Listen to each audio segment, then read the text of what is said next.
Welcome to the Slop Temple. We pray this video helps. In this video, I will explain how to replace an oxygen sensor. First, ensure your vehicle is cool and safely supported. You will need a few basic tools, including an oxygen sensor wrench and a ratchet. We'll cover how to identify the correct sensor, safely disconnect its electrical connector, and then remove it.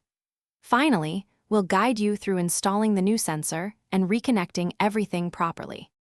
Before you begin, safety is paramount. Always disconnect the negative terminal of your car's battery to prevent electrical issues.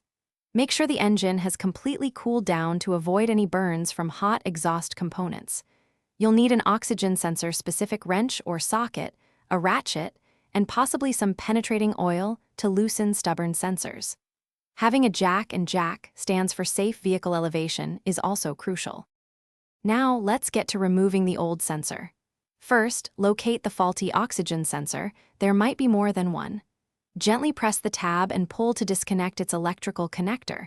Sometimes these can be a bit stiff. Then, using your oxygen sensor wrench and ratchet, carefully unscrew the sensor from the exhaust pipe or manifold. Be prepared for it to be tight, especially if it's been in there for a while. With the old sensor out, it's time for the new one. Apply a small amount of anti-seize compound to the threads of the new oxygen sensor to prevent future seizing. Carefully hand-thread the new sensor into its opening to avoid cross-threading. Once it's snug, use your oxygen sensor wrench to tighten it, but do not over-tighten.